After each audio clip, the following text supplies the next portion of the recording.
एक बार फिर से स्वागत है आपका मेरे इस यूट्यूब चैनल में। आज मैं बात करने वाला हूँ क्लास 7 का इतिहास का चैप्टर नंबर 1, जो है हजार वर्षों के दौरान हुए परिवर्तन की पड़ताल। मतलब हम इस चैप्टर में जानेंगे कि हजार वर्षों के दौरान जो हुए परिवर्तन यानी कि बदलाव हैं इतिहास में, उसके बारे में हम लोग इस चैप्टर में पढ़ेंगे। तो चलिए देखते हैं चैप्टर में क्या है, उसके बारे में हम लोग पढ़ते हैं। तो यहाँ देखिए, फर्स्ट लाइन में है कि मानचित्र 1 और 2 पर नज़र डालिए। तो सबसे पहले मानचित्र 1 को देखते हैं हम लोग, इसके बाद 2 को देखेंगे। देखिए, ये जो मानचित्र है ये है 12वीं सदी का, जो अल इदरीसी के द्वारा बनाया हुआ है। ये दुनिया के नक्शे का एक हिस्सा है, जो वर्ल्ड मैप है उसका एक हिस्सा है, जिसमें भारतीय उपमहाद्वीप को दिखाया गया है। अगर मानचित्र सेकंड पे चले तो सेकंड भी क्या है, हिंदुस्तान के बारे में ही दिया हुआ है। ये जो है 18वीं सदी के आरंभ में, मतलब 18वीं सदी के शुरुआत में बनाया गया है।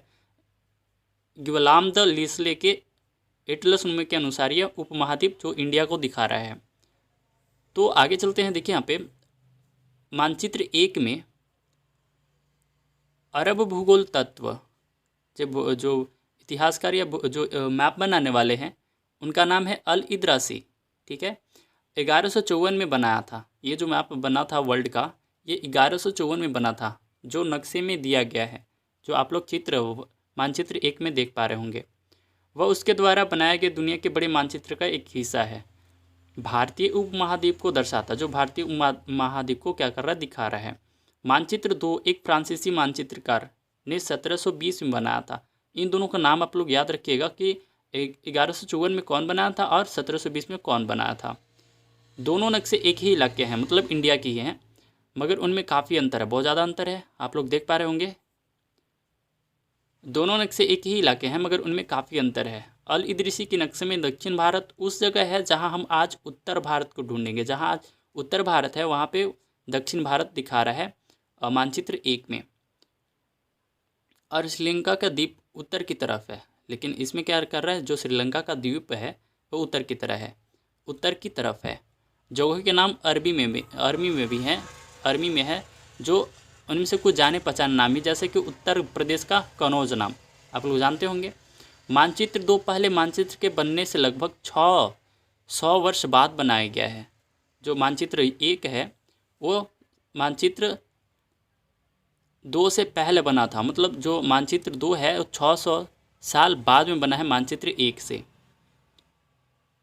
इस काल विधि में उपमहाद्वीप के बारे में सूचनाएं काफ़ी बदल गई है। बहुत सारा जो होता है ना, कहीं घर बन गया, कहीं पुल बन गया, बहुत सारे ऐसे गतिविधियां हुई हैं जो बदल चुकी हैं। हमें ज़्यादा जो यह नक्शा जो है मानचित्र 2 वाला, ये नक्शा बहुत परिचित लगेगा। मतलब आज का हाल फिलहाल का नक्शा ऐसा ही होता है।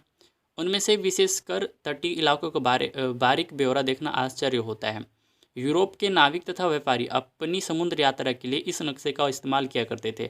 आप लोग ध्यान में रखिएगा, ये जो मानचित्र 2 जो मानचित्र है, जो मैप है, उसका यूज जो नाविक होते थे और व्यापारी होते थे वो अपनी समुद्र यात्रा के दौरान करते थे। ठीक है, इसको आप लोग याद रखिएगा। चलिए, इतनी महत्वपूर्ण और एक बात और है कि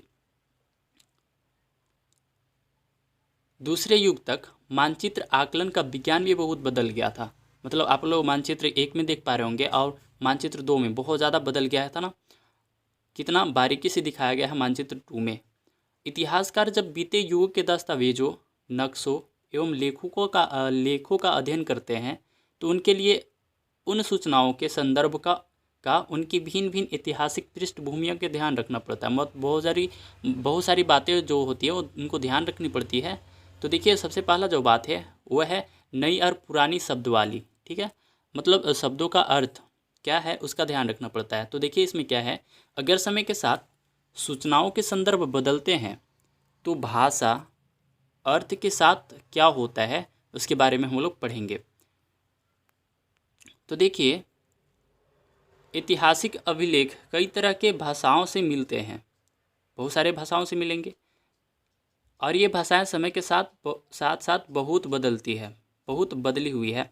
उदाहरण के लिए मध्ययुग की फारसी जो भाषा है, आधुनिक फारसी भाषा से भिन्न है। जो मध्यकाल की जो फारसी है वो आधुनिक फारसी से बहुत ज़्यादा अलग है। यह भिन्नता सिर्फ व्याकरण और शब्द भंडार में ही नहीं आई, समय के साथ शब्दों के अर्थ भी बदल जाते हैं। जो समय के साथ क्या हो रहा है ना, जो अर्थ भी बदल जाते हैं शब्द के। उदाहरण के लिए हिंदुस्तान शब्द ही लीजिए। अगर हिंदुस्तान शब्द लेते हैं उदाहरण में, देखिए इसमें कि आज हमें आधुनिक राष्ट्र राज भारत के अर्थ में लेते हैं। मतलब हिंदुस्तान माने क्या, इंडिया, ठीक है, आज हम लोग लेते हैं। लेकिन 13वीं सदी में जब फारसी इतिहासकार मिंजा ए सिराज, आप लोग इसको ध्यान में रखिएगा, हिंदुस्तान शब्द का प्रयोग किया था। सबसे पहले मिंजा ए सिराज जो हिंदुस्तान शब्द है उसका प्रयोग किया था इन्होंने। तो उसका आज से केवल यहाँ से था, पंजाब, हरियाणा, गंगा यमुना के बीच में जो स्थित जो इलाके थे उनसे केवल था। उसने इस शब्द का राजनीतिक अर्थ में इन इलाकों के लिए इस्तेमाल किया जो दिल्ली के सुल्तान के अधिकार क्षेत्र में आते थे। मतलब हिंदुस्तान जो था वो दिल्ली के सुल्तान के जो आधिकारिक क्षेत्र थे उनके लिए प्रयोग किया गया था। पहले बार जो मिंजा ए सिराज के द्वारा किया गया था हिंदुस्तान शब्द का प्रयोग पहली बार। इसके विपरीत 16वीं सदी के आरंभ में बाबर ने हिंदुस्तान शब्द का प्रयोग इस महाद्वीप के भूगोल, पशु पक्षियों और यहाँ के निवासियों की संस्कृति के वर्णन के लिए किया था। और 16वीं शताब्दी में जो बाबर था उसने हिंदुस्तान शब्द का प्रयोग उपमहाद्वीप के भूगोल, पशु पक्षी और यहाँ के निवासी जो लोग रहते थे उनके लिए, उनको वर्णन करने के लिए यहाँ जो हिंदुस्तान शब्द का प्रयोग किया था। यह प्रयोग 14वीं सदी के कवि अमीर खुसरो द्वारा प्रयुक्त शब्द हिंद के कुछ समान था। जो हिंदुस्तान था, जो एक तो कवि थे अमीर खुसरो, उनके द्वारा जो प्रयुक्त जो यूज़ किया गया था जो हिंद शब्द, उसके जैसा ही था। जो हिंद था वो हिंदुस्तान। मगर जहाँ भारत को एक भौगोलिक और सांस्कृतिक सत्व के रूप में पहचाना जा रहा था, वहाँ हिंदुस्तान शब्द से वे राजनीतिक और राष्ट्रीय अर्थ नहीं जुड़े थे जो हम आज जोड़ते हैं। पहले ऐसा नहीं था जैसा आज हम लोग जोड़ते हैं राष्ट्रीय अर्थ। किसी भी शब्द का प्रयोग करने से इतिहासकारों को बहुत सावधान रहना चाहिए। कोई भी शब्द प्रयोग करने से पहले इतिहासकार को बहुत ही सावधान रहना चाहिए, क्योंकि अतीत में उन शब्दों के कुछ अलग ही अर्थ थे। जैसे आप लोग हिंदुस्तान के बारे में देखा, उदाहरण के लिए विदेशी जैसा सीधा साधा शब्द ही ले लीजिए। हमारे लिए आज इसका अर्थ होता है ऐसा व्यक्ति जो भारतीय ना हो, यानी कि दूसरे प्रांत से आया हो, दूसरे देश से आया हो, उसको हम लोग क्या कहते हैं, विदेशी कहते हैं। लेकिन मध्य युग में मानो किसी गांव से आने वाला कोई भी अनजान व्यक्ति जो उस समाज या संस्कृति का अंग ना हो, विदेशी कहलाता था। आप लोग समझ रहे हैं ना, जो विदेशी किसको कहते थे मध्य युग में, किसी गांव से आने वाले व्यक्ति। मतलब आप लोग के गांव में अगर कोई शहर में कोई व्यक्ति चला जाता तो उसको विदेशी कहते थे, दूसरे गांव से या शहर से। ऐसे व्यक्ति को हिंदी में परदेशी या फारसी में अजनबी कहा करते थे मध्य युग में, आज भी कहते हैं। इसीलिए किसी नगरवासी के लिए वनवासी विदेशी होता था, किंतु एक ही गांव में रहने वाले दो किसान अलग अलग धार्मिक या जाति के परंपराओं से जुड़े होने पर भी एक दूसरे के लिए विदेशी नहीं होते थे। ये पॉइंट आप लोग ध्यान में रखिएगा। अगला पॉइंट है, देखिए, इतिहासकार और उनके स्रोत। जो इतिहासकार थे, इतिहास लिखने के लिए किन किन स्रोतों का उपयोग करते थे उसके बारे में जानेंगे। देखिए, इतिहासकार किस युग का अध्ययन करते हैं और उनके खोज की प्राकृतिक क्या है, मतलब वो क्या खोज रहे हैं, किसके बारे में लिख रहे हैं, किसके बारे में जान रहे हैं ना, इसे देखते हुए वे अलग अलग तरह के स्रोतों का सहारा लेते हैं। मतलब जानने का जो तरीका होता है वो अलग अलग होता है। उदाहरण के लिए पिछले साल आपने गुप्तवंश के शासकों और हर्षवर्धन के बारे में पढ़ा है। आप लोग क्लास 6 में पढ़ा होगा, गुप्तवंश शासकों के और हर्षवर्धन के बारे में पढ़ा होगा। इस पुस्तक में हम मोटे तौर पर 700 से 1750 ईस्वी तक का जो इतिहास है उसको कवर करने की कोशिश करेंगे। आगे है कि इस काल के अध्ययन के लिए इतिहासकार जिन स्रोतों का प्रयोग करते हैं उनमें आपको बहुत सी बातें ऐसे मिली जो पिछले युग में वैसे ही चली आ रही है। इतिहासकार इस काल के बारे में सूचना इकट्ठा करने के लिए अभी भी सिक्कों, शिलालेखों, स्थापत्य तथा लिखित सामग्री पर निर्भर करते हैं। आप लोग इस पॉइंट को याद रखिएगा, ये जो पॉइंट है बहुत ही महत्वपूर्ण है। मतलब जो इतिहासकार थे जानकारी के लिए किस स्रोत पर निर्भर रहते थे, ठीक है। तो यहाँ पे है जैसे सिक्कों हो गया, शिलालेख हो गया, स्थापत्य हो गया तथा लिखित सामग्री पर वो निर्भर रहते थे। पर कुछ बातें पहले से काफ़ी भिन्न है, मतलब बहुत ज़्यादा काफ़ी अलग है। इस युग में प्रमाणिक लिखित सामग्री की संख्या और विविधता आश्चर्यजनक रूप से बढ़ गई है। इसके आगे इतिहासकार सूचनाओं के लिए के दूसरे प्रकार के स्रोत का इस्तेमाल धीरे धीरे कम करते जा रहा है, कम करने लगे हैं। इस समय के दौरान कागज़ क्रमशः सस्ता हो गया था, ठीक है, पैमाने पर उपलब्ध भी होने लगे थे। मतलब बड़े पैमाने पर क्या होने लगे थे, उपलब्ध भी होने लगे थे कागज़। लोग धर्म ग्रंथ, शासकों के वृत्तांत, संतों के लेखन तथा उपदेश, अर्जियां, अदालतों के दस्तावेज, हिसाब तथा करों के खाते आदि लिखने में उपयोग करने लगे थे। किसका? कागज़ का, ठीक है। धनी व्यक्ति शासक जन मठ तथा मंदिर पांडुलिपियों एकत्रित किया करते थे। पांडुलिपि आप लोग क्लास 6 में पढ़ लिए हैं, पांडुलिपि किसे कहते हैं। इन पांडुलिपियों को पुस्तकालयों तथा अभिलेखगारों में रखा जाता था। आप लोग देखिए अभिलेखगार क्या होता है।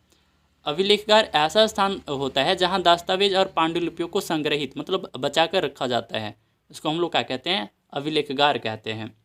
इन पांडुलिपियों तथा दस्तावेजों में इतिहासकार को बहुत सारी वृत्तियाँ जानकारी मिलती थी, बहुत विस्तृत मतलब बहुत जानकारी मिलती थी इनको, मगर साथ ही इनका उपयोग कठिन होता था। मतलब अभिलेखगार एक जगह होते थे, ठीक है। उन दिनों छापे खाने तो थे नहीं, मतलब जो प्रिंटर आज आप लोग देखते हैं वो तो था नहीं। इसीलिए लिपि क्या नकल विष हाथ से ही पांडुलिपियों की प्रतिकृति बनाते थे, मतलब कॉपी करते थे, हाथ से ही कॉपी कर लिया करते थे। अगर आपने कभी किसी मित्र के गृह कार्य की नकल उतारी है, आप लोग अगर कोई मित्र का होमवर्क बनाया है कॉपी लाकर, तो आप जानते होंगे कि यह काम आसान नहीं है। कभी कभी आपको अपने मित्र की लिखावट समझ में नहीं आता और आपको मजबूरन होकर अंदाजे ही लगाना पड़ता है। आप लोग ज़रूर ये सिचुएशन फेस किए होंगे आप लोग कभी भी, कि क्या लिखा गया है, फलस्वरूप आपके लिखने में मित्र के लिए के लिखे हुए से कुछ छोटे मोटे लेकिन कुछ ना कुछ अपने हिसाब से लिख ही लिया होता है, ठीक है। महत्वपूर्ण अंतर आ ही जाते होंगे। पांडुलिपि के प्रतिलिपि बनाने में भी कुछ अलग यही कुछ होता है। प्रतिलिपियां बनाते हुए लिपिक छोटे मोटे फेरबदल करते चलते थे। मतलब कहीं शब्द समझ में नहीं आते थे तो अपने से अनुमान लगाकर लिख दिया करते थे। कहीं कोई शब्द, कहीं कोई वाक्य, ऐसा होता था। कहीं शब्द लिख दिया, कहीं कोई वाक्य अपने से लिख दिया। सदी दर सदी प्रतिलिपियां बनती रही, मतलब कॉपी का कॉपी होते रहा और अंततः एक ही मूल ग्रंथ की विभिन्न प्रतिलिपियां एक दूसरे से ही बहुत अलग हो गई। अब कॉपी होते होते क्या हुआ कि जो अब ग्रंथ थे उनकी कॉपियाँ होती चली गई और कुछ छोटी मोटी गलतियाँ होती चली गई, उनकी ही कॉपियाँ होती चलेगी। इससे एक ही ग्रंथ की भिन्न प्रतिलिपियाँ एक दूसरे से बहुत ही अलग हो गई। इससे बड़ी गंभीर समस्या उत्पन्न हो गई, क्योंकि आज हम लेखन की मूल पांडुलिपि शायद ही कहीं मिलती है। जो असल में जो पांडुलिपि जो है जिससे कॉपी बनाया गया था वो कहीं आज मुश्किल से ही मिल पाएगी हमें बाद की लिपि द्वारा बनाई गई प्रतिलिपि पर ही पूरी तरह निर्भर रहना पड़ता। जो लिख दिया गया, कोई लिख दिया पांडुलिपिकार, तो उस पर ही हमें निर्भर रहना पड़ता था। इसीलिए इस बात का अंदाज़ा लगाने के लिए कि मूलतः लेखक ने क्या लिखा था, इतिहासकारों को एक ही ग्रंथ की विभिन्न प्रतिलिपियाँ का अध्ययन करना पड़ता है। ये भी बहुत बड़ी समस्या है। कई बार लेखक स्वयं भी समय समय पर अपने मूल वृत्तांत में संशोधन करते थे। जैसे यहाँ पे दिया हुआ है 14वीं शताब्दी के इतिहासकार जियाउद्दीन बर्नी ने, आप लोग ध्यान में रखिएगा, जो 14वीं शताब्दी का जो इतिहासकार हैं जियाउद्दीन बर्नी ने अपना वृत्तांत पहली बार 1356 में और दूसरी बार इसके 2 वर्ष बाद यानी कि 1358 में लिखा था। दोनों में अंतर है, लेकिन 1971 तक इतिहासकारों को पहले बार वाले जो 1356 में जो वृत्तांत लिखी हुई थी उनकी जानकारी ही नहीं थी। मतलब 1358 वाला को तो सभी को जानते थे, लेकिन 1356 में जो वृत्तांत लिखी गई थी वो कोई नहीं जानता था।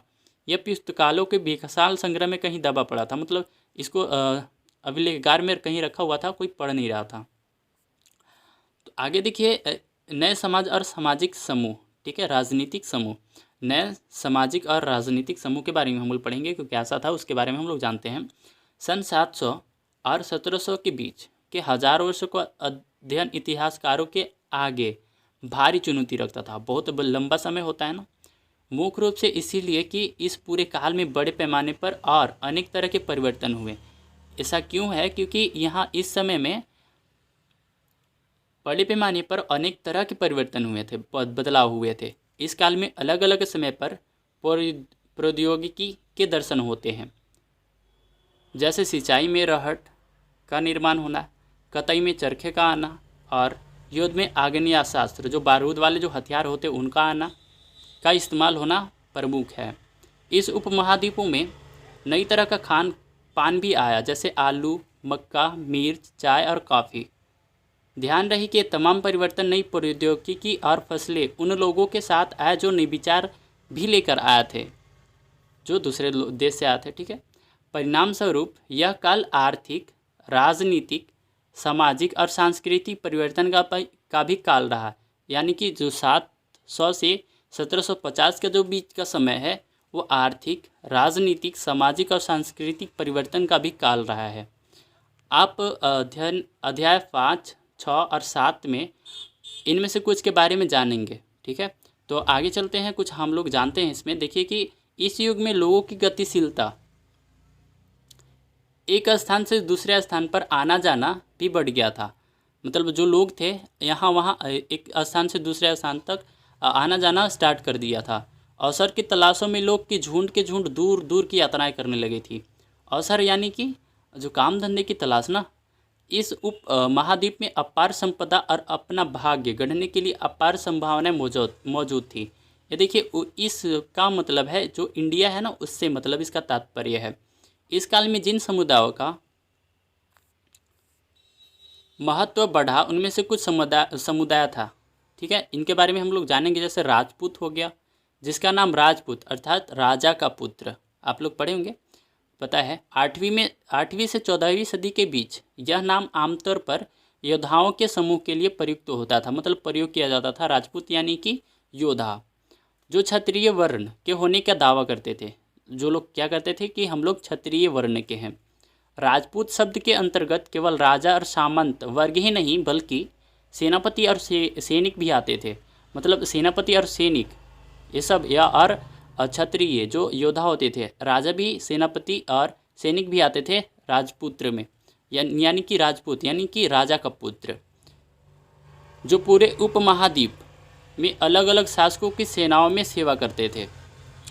कवि और चारण राजपूतों को की आचरण संहिता, प्रबल पराक्रम और स्वामी भक्त का गुणगान करते थे। जो कवि होते थे उनकी क्या करते थे, आचरण संहिता, कैसा आचरण है, प्रबल पराक्रम, उनके पराक्रम कैसे थे, और स्वामी भक्त किसके, वो सेवा करते हैं और का गुणगान करते थे जो कवि होते थे। इस युग में राजनीतिक दृष्टि से महत्व हासिल करने के अवसरों का लाभ मराठा, सिख, जाट, अहोम और कासियत आदि समूहों ने भी बहुत भरपूर मजा उठाया। ठीक है, इस पूरे काल के दौरान क्रमशः जंगल की कटाई हो रही थी। जो जंगल जो थे उनकी कटाई हो रही थी। मतलब 700 से 1750 के बीच जो टाइम था उनके दौरान जंगलों की कटाई हो रही थी और खेती का इलाका बढ़ता जा रहा था। जो इलाका जो खेती का था वो बढ़ते जा रहा था। कुछ क्षेत्रों में यह परिवर्तन अन्य क्षेत्रों की अपेक्षा अधिक तेज़ी से हो रहा था और पूरे तौर पर हुआ, बहुत ही बड़े पैमाने पर हो रहा था। कई क्षेत्रों में पर्यावास में परिवर्तन के कारण वनवासियों को मजबूर होकर अपना स्थान छोड़ना पड़ा। देखिए, पर्यावास, ठीक है, इसका तात्पर्य किसी भी क्षेत्र के पर्यावरण और वहाँ के रहने वाले जो लोग होते हैं, ठीक है, उनसे है ना। कृषकों के ये कुछ और वनवासी जमीन की जुताई करने लगे और कृषक बन गए।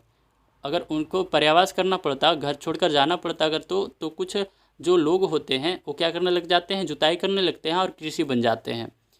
कृषकों के ये नए समूह क्षेत्रीय बाजार, मुखियाओं, पुजारियों, मठों और मंदिरों से प्रभावित होने लगे। वे बड़े और जटिल समाजों के अंग बन गए। मतलब जो पहले सामाजिक नहीं होते थे, मतलब समाज से हटे हुए थे, अब जुड़ गए। उन्होंने कर चुकाने पड़ते थे। उनको क्या करना पड़ता था, कर चुकाना पड़ता था। खेती करते थे तो कर चुकाना ही पड़ेगा। और स्थानीय मालिक वर्ग की बेगारी करनी पड़ती थी। देखिए, बेगारी मतलब जो मालिक होते हैं ना, जो काम करवाते हैं, उनकी काम करनी पड़ती थी। बेगारी का अर्थ ये होता है। परिणाम स्वरूप किसान के बीच आर्थिक और सामाजिक अंतर उभरने लगा। जो किसान थे वो आर्थिक और सामाजिक रूप से परेशान होने लगे। कुछ के पास ज़्यादा उपजाऊ ज़मीन होती थी, कुछ लोग मवेशी भी पालते थे और कुछ लोग खेती से खाली समय में दस्तकारी, मतलब जो आप लोग देखे होंगे, दस्तकारी मतलब होता है जो गार्ड होते हैं ना, उसका काम आदि का कुछ काम कर लेते थे। और जैसे जैसे समाज में अंतर बढ़ने लगे, लोग जाति और उपजातियों में बांटे जाने लगे। उनकी पृष्ठभूमि और व्यवसाय के आधार पर उन्हें समाज में ऊंच या नीचा दर्जा दिया जाने लगा। जो काम करते थे, ठीक है, उनके आधार पर लोगों को नीचा या ऊंचा दर्जा दिया जाने लगा। ये दर्जे अस्थायी नहीं थे। ये जो दर्जे दिए जा रहे थे वो अस्थायी नहीं थे। ये किसी जाति विशेष के सदस्यों के हाथों में कितनी सत्ता, प्रभाव और संसाधनों का नियंत्रण है, इसके आधार पर उसके दर्जे बदलते रहते थे। एक ही जाति का किसी क्षेत्र में कई दर्जा हो सकता था और किसी अन्य क्षेत्र में और कोई दर्जा हो सकता था। अपने सदस्यों के व्यवहार का नियंत्रण करने के लिए जातियां स्वयं अपने अपने नियम बनाती थी। जिस जाति के लोग रहते थे अपने अपने नियम खुद बनाते थे। इन नियमों का पालन जाति के बड़े बुजुर्ग की एक सभा करवाती थी, जिसे कुछ इलाकों में जाति पंचायत कहा जाता था पहले। लेकिन जातियों को अपने निवास के गांव के रिवाजों का पालन भी करना पड़ता था। इसके अलावा कई गांव पर मुखिया का शासन होता था। मिल मिलाकर वे किसी राज्य की एक छोटी इकाई भर होती थी, मतलब छोटे राज्य जैसी होती थी। आगे देखेंगे क्षेत्र और समाज, इसके बारे में हम लोग पढ़ेंगे। देखिए यहाँ पे चोल है, तुगलक और मुगल। आप लोग चोल के बारे में अध्याय 2 में पढ़ेंगे, तुगलक के बारे में चैप्टर 3 में पढ़ेंगे और मुगल के बारे में चैप्टर 4 में पढ़ेंगे। जैसे जो चोल, तुगलक या मुगल जैसे बड़े बड़े राज्यों के अंतर्गत कई सारे क्षेत्र आ जाते थे। जैसे दिल्ली के सुल्तान गयासुद्दीन बलबन, जो 1266 से 1287 तक राज किया था दिल्ली पे, कि प्रशंसा में एक सांस्कृतिक प्रशस्ति के उदाहरण के लिए अध्याय 2 देखिए। आप लोग चैप्टर 2 में पढ़ेंगे इसके बारे में विस्तार से। में उसे एक विशाल साम्राज्य का शासक बताया गया है। जो गयासुद्दीन बलबन है उसको एक विशाल साम्राज्य का शासक बताया गया है, जो पूर्व में बंगाल से लेकर पश्चिम में अफगानिस्तान के गजनी तक फैला हुआ था। इसका जो साम्राज्य था इतना बड़ा था, जो बंगाल से लेकर अफगानिस्तान तक फैला हुआ था, जिसमें संपूर्ण दक्षिण भारत भी आ जाता था। जो दक्षिण भारत का इलाका जो था द्रविड़ वाला, वो भी आ जाता था। गोंड, आंध्र, केरल, कर्नाटक, महाराष्ट्र और गुजरात आदि भिन्न भिन्न क्षेत्रों के लोग उसकी सेना के आगे हार मान लिए थे, पलायन कर जाते थे, मतलब हार मान लेते थे। इतिहासकार विजय अभिमान के इन दावों का अतिशयोक्तिपूर्ण मानते थे। साथ ही वे यह समझने की कोशिश भी लगे रहते थे कि शासक लोग इस उपमहाद्वीप के भिन्न भिन्न भागों पर अपने अधिकार का उल्लंघन क्यों करते हैं, ये भी समझने की कोशिश किया करते थे। देखिए यहाँ पे कि सन 700 तक कई क्षेत्रों के अपने अपने भौगोलिक आयाम तय हो चुके थे और उनकी अपनी भाषा तथा सांस्कृतिक विशेषताएं स्पष्ट हो गई थी। अध्याय 9 में आपको इनके बारे में और अधिक जानकारी मिलेगी। जो हम लोग चैप्टर जब 9 पढ़ेंगे तो इसके बारे में हम लोग पढ़ेंगे। ये क्षेत्र विशेष शासक राजवंशों से जुड़े गए थे। इन राज्यों के बीच काफ़ी टकराहटें चलती रहती थी, मतलब लड़ाई झगड़े होते रहते थे। कभी चोल, खजूली, तुगलक और मुगल जैसे राजवंश अनेक क्षेत्रों में फैलकर एक विशाल साम्राज्य भी खड़ा कर लेते थे। ये सभी साम्राज्य समान रूप से स्थिर या सफल नहीं हो पाते थे, मतलब बहुत ज़्यादा झगड़े कर साम्राज्य इकट्ठा करते थे, लेकिन ये स्थिर या सफल नहीं हो पाते थे। उदाहरण के लिए अध्याय 3 और अध्याय 4 की तालिका 1 की तुलना कीजिए और खजूली और मुगल वंश के शासक कितनी अवधि तक चले, इसके बारे में हम लोग अगला चैप्टर में पढ़ेंगे। अभी तक चैप्टर 1 पढ़ रहे हैं, अगर चैप्टर 2 पढ़ेंगे तो हम लोग इसके बारे में जानेंगे कि कितने दिन तक चला उनका साम्राज्य। आगे है कि 18वीं सदी में मुगल वंश पतन के ढलान पर था। जब 18वीं सदी चल रहा था तो जो मुगल वंश वो पतन, मतलब गिरता चला जा रहा था। फलस्वरूप क्षेत्रीय राज्य फिर से उभरने लगा। और क्या हुआ, इसके परिणाम क्षेत्रीय जो राज्य है फिर से उभरने लगा। लेकिन वर्षों से जो सर्व क्षेत्रीय साम्राज्यों का शासन चल रहा था, उसके क्षेत्रों की प्रकृति बदल गई थी।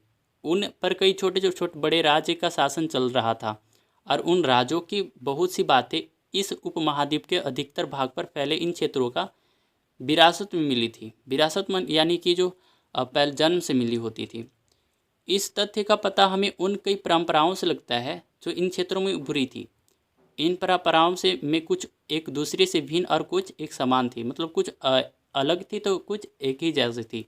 जैसे परंपराएं हम प्रशंसा, प्रशासन, अर्थव्यवस्था के प्रबंधन, उच्च संस्कृति तथा भाषा के संदर्भ में मिलती है। सन 700 से लेकर 1750 के बीच के हजार वर्षों में इन विभिन्न क्षेत्रों की प्राकृतिक एक दूसरे से कटकर अलग अलग नहीं पनपती थी। हालांकि उनके चरित्र की अपनी विशेषताएं बनी रहती थी, मगर समन्वय की सर्व क्षेत्रीय ताकतों का प्रभाव भी उन पर पड़ता था। आगे है पुराने और नए धर्म। जो पुराने धर्म हैं और नए धर्म, उनके बारे में हम लोग पढ़ेंगे। देखिए यहाँ पे कि इतिहास के जिन वर्षों की पड़ताल हम कर रहे हैं उनके दौरान धार्मिक परंपराओं में कई बड़े परिवर्तन आए। बहुत सारे जो धार्मिक जो परंपराओं हैं उनमें बहुत बड़ी परिवर्तन आए। दैविक तत्व में लोगों की आस्था कभी कभी बिल्कुल भी व्यवस्थित स्तर पर होती थी, मतलब बहुत ही नीचे स्तर पर होती थी, मगर आमतौर पर इस आस्था का स्वरूप सामूहिक होता था। जो आस्था होता था इसका जो स्वरूप होता था वो सामूहिक होता था, मतलब बहुत सारे लोगों का एक जैसा होता था। किसी दैविक तत्व में सामूहिक आस्था यानी कि धर्म प्रायः अस्थायी समुदायों के सामाजिक और आर्थिक संगठन से संबंधित होती थी। जैसे जैसे इन समुदायों का सामाजिक संसार बदलता गया वैसे ही उनकी आस्थाओं में भी परिवर्तन आता गया। जैसे जैसे क्या हो रहा है, जो आर्थिक, सामाजिक और आर्थिक संगठन से संबंधित होती थी, जैसे जैसे इन समाजों का सामाजिक संसार बदलता गया वैसे वैसे ही इनकी आस्था भी परिवर्तन होते चले गए। आज हम जिसे हिंदू धर्म कहते हैं उनमें भी इसी युग में महत्वपूर्ण बदलाव आए। इन परिवर्तन में से कुछ थे नए देवी देवताओं की पूजा, राजाओं द्वारा मंदिर का निर्माण, समाज में पुरोहित के रूप में ब्राह्मणों का बढ़ता महत्व तथा बढ़ती सत्ता का आदि मतलब होना, ठीक है, परिवर्तन होना। संस्कृत ग्रंथों के ज्ञान के कारण समाज में ब्राह्मणों का बड़ा आदर होता था। क्या होता था, जो ब्राह्मण जो लोग होते थे उनका बहुत ही सम्मान होता था, क्योंकि वे संस्कृत जानते थे, ग्रंथों के बारे में जानते थे। इनके संरक्षक थे नए नए शासक जो स्वयं प्रतिष्ठा की चाह में थे। इन संरक्षकों को समर्थन होने के कारण समाज में इनका दबदबा और भी बढ़ गया था। देखिए, संरक्षण मतलब क्या होता है, कोई प्रभावशाली धनी व्यक्ति जो किसी कलाकार, शिल्पकार, विद्वान या अभिजात जैसे किसी अन्य व्यक्ति को मदद या सहारा दे, ये होते थे संरक्षक, मतलब प्रोटेक्ट करते थे लोगों को। इस युग में एक महत्वपूर्ण परिवर्तन भक्ति की अवधारणा के रूप में आया। इस युग में जो 700 से लेकर 1750 के बीच जो समय है उसमें महत्वपूर्ण परिवर्तन भक्ति की अवधारणा के रूप में सामने आया। इसमें से ईश्वर की कल्पना ऐसे प्रेमल इष्ट देवी देवता के रूप में की गई थी जिस तक पुजारियों के विशद कर्मकांड के बिना ही भक्त स्वयं पहुंच सके। इस विषय में और साथ ही दूसरी परंपराओं के बारे में आपको अध्याय 8 में जानकारी मिलेगी। अगर चैप्टर 8 पढ़ेंगे उस समय तो हम लोग इसके बारे में जानेंगे। यही वह युग था जिसमें इस महाद्वीप में नए नए धर्मों का भी आगमन हुआ। कुरान शरीफ का संदेश भारत में पहल 7वीं सदी में व्यापारियों और प्रवासियों के जरिए पहुंचा। जो इस्लाम है, जो कुरान शरीफ है, इसका संदेश भारत में पहली बार 7वीं सदी में व्यापारियों और अप्रवासियों मतलब दूसरे देश के लोगों के जरिए पहुंचा भारत में। मुसलमान कुरान शरीफ को अपना धर्म ग्रंथ मानते थे। जो मुसलमान थे वो कुरान शरीफ को आज भी अपना धर्म ग्रंथ मानते हैं। केवल एक ईश्वर अल्लाह की सत्ता को स्वीकार करते हैं। उसमें क्या करते हैं, जो अल्लाह हैं, जो उनके ईश्वर हैं, उनकी सत्ता को स्वीकार करते हैं, जिसका प्रेम, करुणा और उदारता अपने में आस्था रखने वाले हर व्यक्ति को गले लगाता है, चाहे उस व्यक्ति की सामाजिक पृष्ठभूमि कुछ भी रहा हो। कई शासक इस्लाम और इसके विद्वान धर्मशास्त्रियों और न्यायशास्त्रियों के अर्थ उलेमा का संरक्षण देते हैं। हिंदू धर्म की ही भांति इस्लाम के अनुयायी भी अपने धर्म की अलग अलग तरह से व्याख्या करते हैं। जैसे हम लोग हिंदू, ठीक है, जैसे अपने धर्म की व्याख्या करते हैं वैसे ही इस्लाम भी अपने धर्म की व्याख्या करते हैं। मुसलमानों में कुछ शिष्य थे जो पैगंबर साहब के दामाद अली को मुसलमानों का विधि सम्मता नेता मानते थे। जो पैगंबर साहब के जो दामाद अली थे मुसलमानों का विधि सम्मता नेता मानते थे, जो मुसलमान हो जो लोग थे। और कुछ सुन्नी थे जो खलीफाओं के प्रभुत्व को स्वीकार करते थे। इस्लाम के आरंभिक दौर में इस धर्म का नेतृत्व करने वाला खलीफा कहलाते थे। जो इस्लाम के आरंभिक दौर में जो इसका नेतृत्व करते थे उनको हम क्या कहते थे? खलीफा कहते थे। और आगे भी इनकी परंपरा चलती रही। इस्लामी न्याय सिद्धांत विशेषकर भारत में हनफी और शफी ऐसे सिद्धांत हैं कि विभिन्न परंपराओं में भी कई महत्वपूर्ण अंतर रहे हैं। ऐसे ही धर्म सिद्धांत तथा रहस्यवादी विचारों को लेकर विभिन्नताएं देखने को मिलती है। मतलब बहुत सारा डिबेट इन पे है अभी भी। समय और इतिहास के कालखंडों पर विचार। इसको देखिए कि इतिहासकार समय को केवल घड़ी या कैलेंडर की तरह ही नहीं देखते, यानी कि केवल घंटों, दिन या वर्षों के बीतने के रूप में ही नहीं देखते। इनका नज़रिया यह है कि समय सामाजिक और आर्थिक संगठन में आने वाले परिवर्तन को झलकता है। यह दिखलाता है कि विचार और विश्वास सो में कितना स्थायित्व रहा है और कितना परिवर्तन आया है। इसके बारे में भी इतिहासकार सोचते हैं। यदि अतीत को समान विशेषता रखने वाले कुछ बड़े हिस्सों, युगों तथा कालों में बांट दिया जाए तो समय अध्ययन कुछ आसान हो जाता है। समय का जो अध्ययन है वो आसान हो जाता है। 19वीं सदी के अंग्रेजी इतिहासकारों ने भारत के इतिहास के 3 युगों में बांटा था। पहला है हिंदू, दूसरा है मुस्लिम और तीसरा ब्रिटिश। आप लोग इसको ध्यान में रखिएगा। जो 19वीं सदी के जो इतिहासकार थे, अंग्रेज इतिहासकार थे, वो इतिहास को 3 युगों में बांटा था। पहला है हिंदू, दूसरा है मुस्लिम, तीसरा है ब्रिटिश। ये विभाजन इस विचार पर आधारित था कि धर्म एकमात्र महत्वपूर्ण ऐतिहासिक परिवर्तन होता है और अर्थव्यवस्था, समाज और संस्कृति में कोई भी महत्वपूर्ण बदलाव नहीं आता। इस दृष्टिकोण से उपमहाद्वीप की अपार विविधता की हम उपेक्षा हो जाती है। इस काल विभाजन को आज बहुत कम इतिहासकार स्वीकार करते हैं। अधिकतर इतिहासकार आर्थिक तथा सामाजिक कारकों के आधार पर ही अतीत के विभिन्न कालखंडों को विशेषताएं तय करते हैं। कहने का अर्थ है कि जो अधिकतर इतिहासकार हैं वो आर्थिक तथा सामाजिक कारकों के आधार पर ही अतीत के विभिन्न कालखंडों पे विश्वास करते हैं। पिछले साल आपने जो इतिहास पढ़े थे उसमें प्राचीन समाजों के कई प्रकारों का समावेश था। बहुत सारे प्रकार के मिले थे। जो प्राचीन समाजों थे बहुत प्रकार के मिले हुए थे। आपको पढ़ा होगा तो आप लोग जानते होंगे। जैसे शिकारी संग्राहक, प्रारंभिक दौर के कृषि कर्मी जो खेत में काम करते थे ना, शहरों और गांव के निवासी और प्रारंभिक दौर के राज और साम्राज्य। इस साल आप जो इतिहास पढ़ेंगे उसे प्रायः मध्यकालीन इतिहास कहा जाता है। जो हम इस चैप्टर को पढ़ रहे हैं, जो इस बुक को पढ़ रहे हैं, वो है मध्यकालीन इतिहास। इसको मध्यकालीन इतिहास कहा जाएगा। इसमें आपको कृषक समाजों के विस्तार, क्षेत्रीय और सामाजिक राज्यों के उदय, कभी कभी तो ग्रामवासियों और वनवासियों की कीमत पर प्रधान धर्मों के रूप में हिंदू धर्म, इस्लाम धर्म के विकास और यूरोप में से व्यापारी कंपनियों के आगमन के बारे में और विस्तार से जानकारी मिलेगी हमें इस बुक में। भारत के इतिहास के ये 1000 साल अनेक बदलाव के साक्षी रहे हैं। मतलब इसमें जो 700 से 1750 का जो समय रहा है, इसमें बहुत सारे बदलाव हुए हैं। आखिर 16वीं और 18वीं शताब्दी या 11वीं शताब्दी की काफ़ी भिन्न थी। यहाँ पे थोड़ा सा ध्यान दीजिए। 16वीं और 18वीं शताब्दी 8वीं या 11वीं शताब्दी के काफ़ी भिन्न रही है। मतलब बहुत ज़्यादा अलग रही है इनसे। इनमें से सारे काल को एक ऐतिहासिक इकाई के रूप में देखना समस्याओं से खाली नहीं है। बहुत ज़्यादा कठिनाई हो सकती है। फिर मध्यकाल की तुलना प्रायः आधुनिक काल से की जाती है। जो मध्यकालीन जो है उसको तुलना आधुनिक काल से भी की जाती है।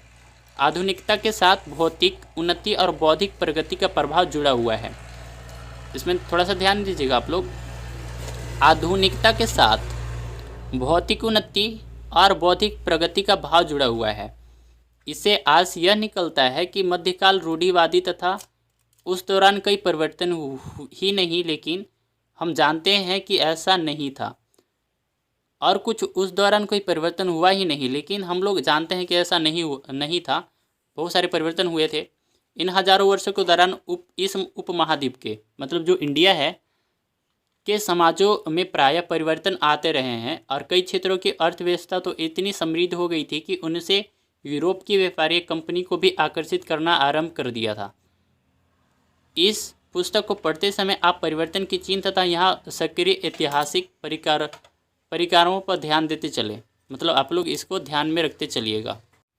और जब भी संभव हो इस पुस्तक में आप जो पढ़ रहे हैं उसकी तुलना आप पिछली वर्ष जो पढ़े हैं इतिहास के बुक उससे करने की कोशिश करें। जहाँ भी संभव हो यह देखें कि यहाँ कहाँ बदलाव हुए और कहाँ नहीं। आज हम अपने आसपास की दुनिया पर नज़र डालकर भी यह देखेंगे कि और भी कुछ बदलाव हुआ है कि वैसा ही रहा है। तो आशा करता हूँ कि ये जो आज मैं इस बुक चैप्टर को पढ़ा हूँ वो समझ में आया हो आपको भली भांति से। इसी तरह के वीडियो पाने के लिए आप हमारे इस YouTube चैनल को सब्सक्राइब ज़रूर कर लें। मैं इसी तरह का वीडियो अपने चैनल पर डालता रहता हूँ। मिलते हैं अगली वीडियो में, तब तक के लिए धन्यवाद।